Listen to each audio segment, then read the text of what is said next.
안녕하세요. 저는 결혼한 지 1년도 되지 않아 이혼하게 된 제 기구한 사연을 들어주시렵니까? 남편과 저는 9년 연애 후 결혼했습니다. 저의 부부는 20대 후반이고 시부모님은 50대 초중반이십니다. 서울이 고향이었던 제가 익산에 있는 한 국립대학교에 다니면서 캠퍼스 커플로 만나게 됐고 연애 기간 동안 평범한 연인들처럼 좋을 때도 싸울 때도 있었지만 결혼하고 나서는 싸우는 일 없이 행복하게 잘 살고 있었어요. 서로 맞추면서요. 익산 토박이인 남편은 조금 달을 찌르긴 했지만 크게 성격이 모나지 않은 편이었죠. 평상시에 될 수 있으면 저한테 맞춰주려고 했던 사람이었어요. 주변 사람들한테도 잘하고 저희 부모님한테도 잘해서 주위에 흠 잡힐 데 없는 사람이었고 대학생 때 과대를 여러 번 할 정도로 리더십도 있었죠. 경제권도 저한테 다 넘기고 월급 받으면 꼬박꼬박 저한테 다 보내주고 용돈 받아서 썼고요. 그러던 어느 날 시댁으로부터 충격적인 이야기를 들었습니다. 시아버님이 3억 원에 가까운 거액의 빚을 졌다는 거려. 빚은 도박 때문에 지게 되었고 개인 은행카드로 내 사채까지 다양한 곳에서 빚을 지셨다군요. 결혼할 당시 제가 알고 있던 빚은 살고 계시던 집담보대출 1억 8천 정도 뿐이었습니다. 시아버님 월급이 500만 원 이상이시고 시어머님은 가정주부세요. 대출받아서 살고 있는 집이지만 아버님 월급이 꽤 되고 도련님도 일을 하는 상황이어서 돈 들어갈 곳이 많지 않은 걸로 알고 있었습니다. 그래서 어느 정도 대출금 바쁘면서 사시다가 은퇴하시고 주택연금 받으시면서 사시면 되겠다 싶었습니다. 그래서 크게 걱정이 없었습니다. 시부모님과 관계도 좋아서 같이 좋은 곳도 다니고 그저 평범하게 살다가 노후에 아프시면 도와드려야겠다 생각했었죠. 결혼할 때 시댁에서 딱 1,000만 원 집 구하는데 도움받았습니다. 친정에서는 더 해주고 싶어 하셨지만 시댁에서 1,000만 원밖에 못 받으니 친정에서도 1,000만 원만 받았습니다. 그리고 우리끼리 모은 돈의 전세자금 대출해서 작은 오피스텔 전세집에서 시작했어요. 시댁에서도 그저 너희 둘이 잘 살면 된다고 알아서 잘 살으라고 하셨습니다. 돈을 안 해주셔서 서운하고 그런 마음도 전혀 없었고 그저 둘이 잘 살아보자는 마음과 희망으로 시작했습니다. 그리고 결혼 전에 남편이랑 이야기했던 대로 저는 직장을 그만두고 하고 싶은 일을 시작했습니다. 퇴사할 때 퇴직금으로 3,000만 원 정도 받아서 경제적으로 무리될 부분은 없었습니다. 그래서 한 달에 100 정도씩 적금하고 알뜰살뜰하게 살림하면서 잘 살고 있었어요. 둘이 문제될 것 전혀 없었습니다. 그런데 3억 빚이라는 일이 터져버린 거죠. 처음에 소리 들었을 때는 그저 황당했습니다. 도박으로 빚을 3억이나 졌다는 게 어이가 없었고 시아버님을 그렇게 안 봤는데 배신감이 들더군요. 진짜 아버님이 어떤 분인지 남편 통해서 물어보기도 하고 결혼 전에 자주 찾아뵙기도 했었거든요. 그때는 정말이지 재테크에 능하지 않으실 분 가정적이고 능력있고 좋은 분인 줄로만 알았는데 도박꾼이라뇨. 생각해보면 이상하기는 했습니다. 그렇게 월수익이 많으시고 지방인데도 집의 70% 이상이 대출이라는 게 의아하긴 했었어요. 허나 사정이 있겠지, 다른 재산이 있겠지 싶었는데 그게 전 재산이었다니. 그런데 이제는 그마저도 날리게 생겼다니 시댁에 가서 이야기를 들어보니 급한 게 사채였습니다. 사채업자들이 계속 아버님 회사 찾아오고 어머님한테 전화하고 해서 두 분 다 정신적으로 많이 힘드신 게 같았어요. 결혼한 지 4개월밖에 안 된 우리에게 돈 좀 해줄 수 있냐고 하시더라고요. 둘이 있는 돈 없는 돈 그간 모은 돈 모두 탈탈 털어서 결혼한 게 아시면서 말이에요. 얼마나 급하면 그러실까 싶고 일단 급하게 갚아야만 될 것 같아서 900만 원 해드렸습니다. 남편이 저랑 동갑이라 늦게 취업했고 결혼 준비 기간 동안 월급 받은 것까지 다 털어서 결혼 준비해서 남편은 모은 돈이 하나도 없었어요. 그래서 제 퇴직금 일부 들여서 사채 빚을 해결했습니다. 그리고 아버님이 회사 돈도 건드리셨다고요. 2,500만 원 정도를 말이에요. 한마디로 공금 행정을 하신 거죠. 그게 급하게 일부 해결하느라 어머님이 카드 대출 200만 원을 받으셨는데 만기일이 다가온다 하셔서 또 200만 원을 그런데 은행뿐만 아니라 카드 대출 이자가 너무 세서 매달 원금과 생활비 이자까지 나가는 돈만 500만 원 이상이었습니다. 아버님 월급이 500만 원 정도인데 그냥 다 나가는 거죠. 사면서 받은 대출도 원금이랑 매달 나가는 돈이 커서 집 팔고 회생이나 파산을 하자고 아버님 말씀드리니 아가야 시애비 무시하냐. 나 아직 그렇게까지 인생 막장 아니다. 집은 있어야 된다. 라고 하시면서 거부하셨습니다. 그리고 한 달 정도 뒤에 회사 돈 건드린 게 남은 2,300만 원을 메꿔야 했습니다. 근데 돈이 없는데 어떻게 그걸 메꾸겠어요. 결국에 어머님이 또 카드 대출을 받아서 해결했습니다. 처음에는 공금의 명으로 감옥을 가던 말던 알아서 하라고 하시다가 그래도 회사는 다니게 해줘야 하지 않겠냐 해서 어머님이 카드 대출을 받으신 거라 했어요. 그리고 또 한 달 뒤에 도저히 안 되겠는지 아버님이 회생을 알아보시더군요. 이게 아버님 회사 회장님 귀에까지 들어가도였고 회사 돈 손댔던 사실도 도 회장님이 알게 되면서 회사에서 잘렸습니다. 회생을 해도 6천만 원 정도는 알아서 갚으셔야 된다 하시대요. 그렇게 직장에서 잘린 이후에도 정신을 못 차리시고 매일 어디를 다니시는지 매일 밤 담배 냄새에 찌들어서 돌아오셨고 어머님이 도대체 당신 어디 다녀왔냐 따져 물으시면 생활비가 필요해서 돈을 좀 벌려고 다니고 있다고 하시면서 되려 숨막히게 하지 말라며 어머님께 화를 내고 집을 뒤집어 놓으셨습니다. 그 돈은 어찌 갚으시려고 하시는 건지 답답하더라고요. 그 후 어머님은 결국 집을 파셨고 집 사면서 은행에서 받은 대출금 갚고 나니 수중에 몇 천만 원만 남더라고요. 아버님이 운명했던 회사 공금 갚느라 어머님이 받았던 대출을 그 돈으로 해결하고 할머니한테 빌린 돈도 있어서 1,000만 원 갚고 복비 이사비까지 지출하고 나니까 결국에 남은 돈이 1,000만 원 정도였습니다. 아버님은 언제부턴가 집에 들어오지 않는 날이 들어오시는 날보다 많아지셨고 어느 순간부터 집에 들어오지 않으셨습니다. 어머님은 아버님 생각만 하면 지긋지긋하다고 집에 오면 바로 이혼 도장 찍으라고 할 거라고 이혼 서류까지 준비해 두시고는 칼을 가셨습니다. 그렇게 집을 팔고 도련님이 얻은 저렴한 빌라에서 도련님이 벌어오는 돈으로 어머님과 도련님 둘이서 생활하기 시작했습니다. 처음에는 같이 으쌰으쌰 해결해 나가려고 자식들이 아버님께 연락해서 계속 어디시냐고 물어도 보고 싸워도 보고 했는데 고집이 있으셔서 마음대로 하시고 도대체 뭘 하시는지 어떻게 생활하시는지 상황 돌아가는 것도 이야기 안 해주셔서 포기했습니다. 그냥 열심히 일해서 돈 벌고 있다고만 하셨어요.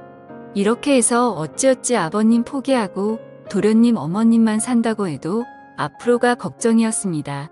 도련님도 돈 모아서 결혼해야 되는데 솔직히 상황이 이 정도면 어머님도 진작 뛰쳐나가서 일을 하셔야 하는 게 아닌가요? 자꾸 비가 오면 온몸이 뻐근하고 날이 좋아도 몸이 안 좋다고 하시면서 본인 하시고 싶은 일자리를 고르고 계시더군요. 제 생각에는 그런 거 따질 때가 아닌데 말이에요. 평상시에 요가 계속 하셔서 요가 강사 자격증까지 있으시고 등산도 자주 하시고 봉사활동 같은 것도 다니셨어요. 그런 체력이면 일 못할 상태는 아니지 않나요? 저의 부부가 좀 도와드릴 수도 있지 않았냐 하실 수도 있는데 저는 결혼한 지 1년도 안 돼서 1,100만 원 해드린 상태라 더 해드리고 싶지도 않고 해드릴 수도 없는 상태였어요. 저의 부모님한테 죄송하고 아이 계획도 있어서 신혼집도 빌라로 옮길 생각이라서 돈을 보태야 했거든요. 부모님한테도 보태드린 돈 시부모님한테 더 해드리고 싶지 않았습니다. 남편도 그 부분에 동의했었고 미안해했습니다. 그리고 저의 부모님은 나중에 노후 대비해서 계속 직장 다니고 계세요. 아빠는 일하면서 무거운 물건들을 드는 경우들이 많아서 뒤에서 보면 한쪽 어깨가 틀어졌어요. 어깨에서 쾌가서 팔도 아프시고 그래도 일하고 계세요. 엄마는 사무직인데 컴퓨터를 하루 종일 보고 있으니까 눈도 건조하고 노안 때문에 숫자도 잘 안 보이고 야근도 하시고 힘들게 일하세요. 자식들한테 피해주기 싫다고 하시면서요. 이런 부모님을 보면서 일상생활 잘하시는 어머님이 건강 때문에 일을 하는 게 망설여진다는 게 저는 도무지 이해가 되지 않을 따름이었습니다. 그래서 단돈씩 20만 원이라도 경제적 지원해 드리고 싶지 않았어요. 벌써부터 해드리면 나중에 더 의지할 것 같더라고요. 남편이 전화로 일은 어떻게 할 거냐고 해야지 않냐고 여쭈니 달에 돈 10만 원씩도 안 해주면서 다 키워놨더니 엄마한테 일하라고 하냐고, 엄마 비 오면 온몸이 쑤신다고 장마철에 나가 죽으라는 거냐고 너는 말을 꼭 그렇게 해야겠냐고 화내시더라고요. 남편은 엄마 서운한 건 알겠는데 우리가 이미 1,100만 원 빚 갚는데 못 해드렸잖아요. 월 100만 원씩만 버셔도 저희 형제 부담이 많이 줄어들 것 같아요. 그리고 엄마 노후를 위해서라도 하셔야죠. 진짜 엄마 생각해서 말씀드리는 거예요. 모든 걸 우리가 지원해 드릴 능력이 안 돼요. 라고 장문의 문자를 보냈지만 일 터진 지 8개월이 지나도 어머니는 이 일은 어떻고 저 일은 어떻고 따지시며 단 한 번도 일을 나가려 하지 않으셨습니다. 제가 저희 외삼촌 식당에서 카운터 보는 게 나도 하시는 게 어떻겠냐고 말씀드린 적이 있었는데 어디 CM일을 그런 식당 아줌마를 만들려고 하는 거냐고 성을 내시더라고요. 그러면서 저보고 다시 일을 시작하라고 새파란 게 젊은 애가 남편이 벌어오는 돈만 쓰고 집에서 놀기만 한다고 하시대요. 저도 다시 일을 시작할 수는 있지만 이런 상황에서는 전혀 시작하고 싶지 않았어요. 제가 일 시작하면 분명히 지원해 줄게 기대하실 거고 안 해드리면 더 서운해 하실 게 뻔했거든요. 안녕하세요. 저는 결혼한 지 1년도 되지 않아 남편도 처음에는 저한테 미안해하면서 1,100만 원 해줬으니 충분히 해줬고 더 해줄 필요 없다고 했었는데 나중에는 저보고 일 시작하는 거 어떻냐고 눈치를 주더라고요. 일 시작하고 수입 늘어나면 월 10만 원씩이라도 드리자고 하면서요. 하지만 제가 벌 돈들이 앞으로 태어날 제 아이, 제 집, 제 노후 등을 위해 쓰이는 게 아니라 시댁 뒷바라지에 쓰일 거라고 생각하니 끔찍하고 싫었습니다. 솔직히 거의 월마다 시댁 쪽에 경조사 있어서 10만 원씩은 드리고 있었어요. 친정 쪽은 생일, 어버이날, 명절 때만 드렸고요. 귀한 딸 힘들게 키워놨더니 시댁 뒷바라지나 하는 거 보시면 저희 친정 부모님이 얼마나 쏙 터지시겠어요. 그런 모습 보여드리고 싶지도 않았어요. 친정집에서 김치 얻어가는 것도 죄송했습니다. 친정에서는 뭘 계속 주려고 하셨는데 그럴 때마다 속상했어요. 있을 때 잘해드리지라는 말도 하실 수 있어요. 하지만 저는 이런 끔찍한 상황은 아버님, 어머님이 만드셨다고 생각해요. 아버님이 회사 핑계대고 모아놓은 돈을 계속 가져가셨어요. 적은 돈도 아니고 큰 돈 몇백 천만 원 이런 식으로요. 근데 그때마다 어머님은 그냥 방관하신 거예요. 아버님 성격이 워낙 큰 소리치고 그런 성격이라 싸우다가 포기하고 놓아버리신 거죠. 그리고 그 방관이 그 상황을 만든 겁니다. 그렇기에 두 분이 열심히 해결할 의지가 있어야 된다고 생각하는데 아버님 위에 말씀드린 상태이시고 어머님은 본인은 마냥 피해자라고 생각하시고 그래서 의지가 안 보이니 추가적으로 지원해드리고 싶지도 않고 그러더군요. 밑 빠진 독에 물 붓기라는 생각만 들어서요. 남편이 점점 힘들어 하더라고요. 처음엔 티를 안 냈는데 날카로워지고 밤에도 술 먹고 늦게 들어오고 새벽에 들어오는 날도 많아졌습니다. 부모님은 부모님대로 아내인 저는 저대로 남편한테 화내고 하니까 속상해서 저러나 했어요. 남편은 아버님이 말씀하시기 전까지 정말 이런 일에 대해서 전혀 모르고 있었다고 했거든요. 평소에 경제적인 부분에 크게 관심이 없어 보였어요. 저한테 경제권을 완전히 맡겼었고 돈에 대한 욕심도 전혀 없어 보였고 소소하게 우리가 할 수 있는 선에서 열심히 살면서 살림을 꾸려나가자고 했었어요. 저도 그렇고 남편 불효님까지 부모님한테 뒤통수 맞은 거인 줄 알았습니다.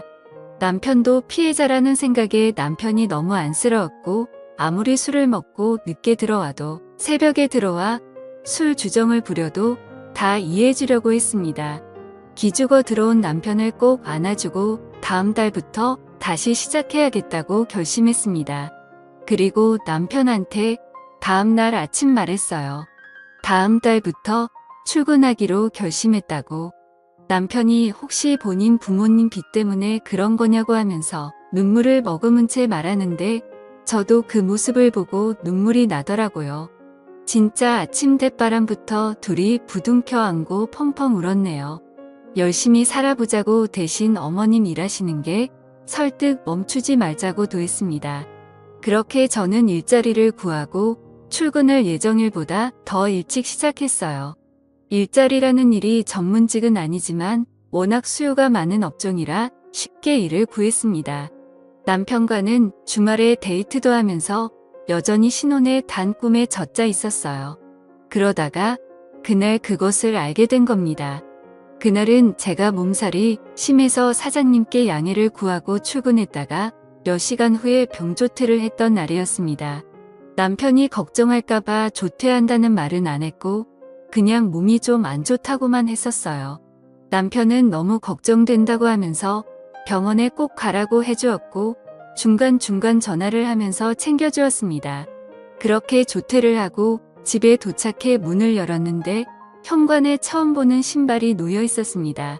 뭐지 싶어서 조용히 집 안으로 들어갔습니다. 참고로 남편이 밤에 와도 늦게 오는 날들이 많아서 제가 집 비밀번호 누르는 걸 무음으로 설정해 놓은 터라 문 여닫는 소리 빼고는 큰 소리가 나지 않았어요. 저는 안방 쪽에서 대화 소리가 들리는 걸 느끼고는 안방 문을 벌컥 열었습니다. 그런데 그곳에 연락 없으셨던 시아버지와 출근한 줄로만 알았던 남편이 있는 게 아니겠어요. 아버님은 남편이랑 점심을 먹으러 왔다고 했고 남편은 아버님이 아프셔서 같이 병원을 가려고 만났다고 했습니다. 그리고는 둘이 서로 눈빛을 주고받더니 병원 갔다가 점심을 먹으러 만났다고 하는데 영 느낌이 세하더라고요. 그래서 알겠다 하고 그럼 병원은 다녀오셨냐 했더니 지금 병원에 안 그래도 가려고 한다고 했습니다. 저는 당시 몸이 너무 안 좋은 상태라 몰아다져 웃기도 피곤했고 힘들어서 알겠다고 말하고 둘을 보내고 안방에서 한숨을 잤습니다. 그렇게 한숨 자고 일어나니 종몸이 개운해지면서 동시에 남편과 아버님이 영 수상하더라고요.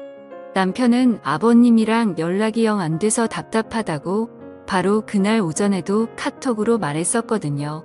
저에게 뭔가 숨기는 게 있는 것 같았습니다. 허다 그게 뭔지 알 방도가 없으니 답답할 따름이었어요. 그냥 저는 바로 남편이 저녁에 오자마자 물어봤습니다. 왜 나한테 거짓말했냐고, 아버님한테 연락 안 된다고 해놓고 왜 약해서 만난 거냐고. 아버님이 요즘 다시 도박 때문에 빚쟁이들한테 쫓기고 있어서 혹시나 저랑 나는 카톡 내용도 유출되거나 하면 곤란해질까봐 그랬다고 했습니다. 그럼 왜 집에 둘이 있을 때도 얘기 안 했냐고 따져 물으니 제가 걱정할까봐 그랬다고. 제가 아내지만 자기 아빠의 치부를 알리는 게 부끄럽고 자존심 상했다 하더라고요. 진짜 한숨 나오더라고요. 개벌은 못 고친다더니 진짜 죽어야 도박질은 끝난다더니 여전히 그 짓거리 하고 다닌 시애비라는 이 인간으로도 안 보였습니다. 욕이 목구멍까지 차올랐지만 그래도 남편 아버지인데 그리고 내 시아버지인데 참자 참아 하면서 참았죠. 그리고 그 다음날 아침에 일어났는데 또 몸살이 올라오더라고요. 원래 남편 출근 후 한 20분 정도 후에 제 출근 시간이라 남편 보내고 좀 더 누워있다가 가려고 했는데 그냥 사장님께 오늘 하루 병가 쓰겠다고 하고 누워있었습니다. 그리고 세상 모르고 잠이 들었네요. 그런데 무슨 소리가 틀려 잠에서 깨보니 거실 쪽에서 남편 목소리가 들렸습니다. 뭐지 벌써 남편 퇴근 시간인가 하고 시계를 봤더니 겨우 오전 10시더라고요. 뭐지 싶어 안방에서 숨죽이고 남편의 통화 내용을 듣는데 뭐라 잘 들리진 않았지만 대충 오늘은 좀 일찍 갈 수 있습니다. 거기서 뵐게요. 오늘은 좀 늦게까지 가능합니다. 뭐 이런 말들이 틀렸어요. 저는 뭔가 남편이 나를 속이고 있구나 싶었습니다. 그러다가 남편의 목소리가 제가 있는 안방 쪽으로 가까워지는 걸 느꼈고 저는 안방 옷장 속에 몸을 구겨 넣었습니다. 남편은 안방에 들어와서도 한동안 통화를 하는데 여간 이상한 게 아니었어요. 오늘은 어제 잃은 걸 다 만회할 거라느니 오늘 성과급이 나와서 주머니가 빵빵하다느니 이런 말들을 하는 겁니다. 저는 촉이 오더군요. 남편이 나가는 소리를 듣자마자 저는 옷을 대충 갈아입고 모자를 눌려 쓴 채 남편의 뒤를 따랐습니다. 2층 오피스텔이라 계단으로 급하게 따라 엘리베이터를 따라 내려가니 남편이 급하게 걸어서 어디론가를 가더라고요. 저도 따라갔습니다. 그런데 골목길에 들어서자 저희 시아버지가 남편 앞에서 손을 흔들고 계셨습니다. 저는 뭐지? 이 부자가 도대체 뭘 하려는 거야? 설마 하면서 몰래 뒤따라갔습니다. 다행히 저인 걸 눈치 못 챈 것 같았고 둘은 뭐가 그렇게 신났는지 열심히 한 5분을 걷더니만 집 근처에 있는 한 모텔로 들어갔습니다. 저는 부자가 모텔 한방에서 도대체 뭐 하려는 건가 너무 이상해서 급하게 들어갔는데 사라지고 없더군요. 그래서 제가 그럼 혹시 장기 투숙객은 없냐 했더니 있지만 고객 보안상 절대 말씀 못 드린다고 나가라고만 했습니다. 저는 어쩌지 발만 동동 구르다가 방 하나 대시를 하겠다고 하고 결제를 하고 제 방으로 들어갔습니다. 그리고 복도로 나가 남편에게 전화를 걸었어요. 혹시나 방 안에서 전화벨 소리가 들리진 않을까 신라 같은 희망을 품고요. 그런데 정말 가까운 복도 쪽에서 전화벨 소리가 들렸습니다. 저는 뭐지 하고 급하게 제 방으로 들어가 살짝 문을 열고 복도를 살피더니 제 남편이라는 놈이 복도 벽에 기대서 제 전화를 받는 게 아니겠어요. 저는 떨리는 목소리로 작게 여보 지금 어디야? 라고 물었고 제 남편은 아주 천연덕스럽게 어디긴 일하고 있지 거래처 왔어라고 하더군요. 오늘 일찍와 같이 저녁 먹고 싶어라고 하자 어쩌지 거래처 부장님이 오늘 술 한잔 하자고 하시네.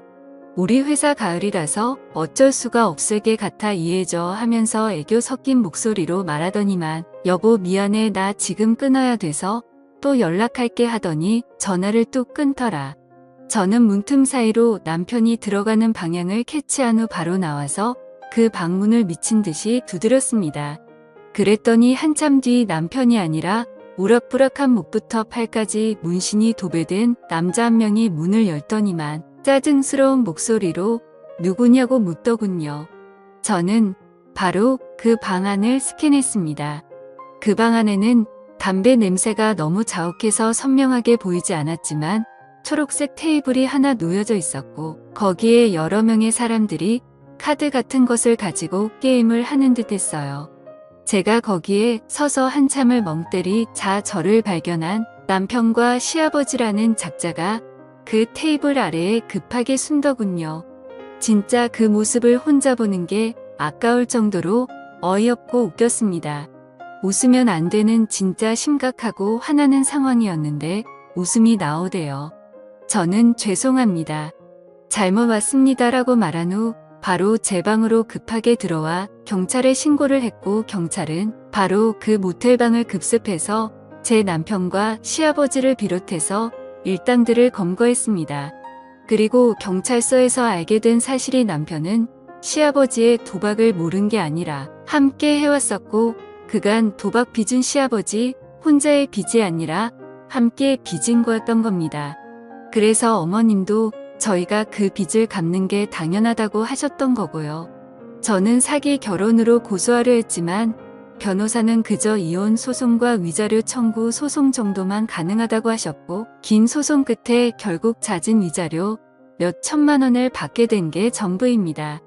아무것도 남지 않은 제 1년 동안의 결혼 생활 찢어지고 찢긴 가슴은 1년이 지나도 10년이 지나도 나아지질 않을 것 같습니다. 가족 사기단의 속은 제 이야기. 제가 생각해도 소설 같고 드라마 같네요. 제 암담한 사연을 들어주셔서 감사합니다.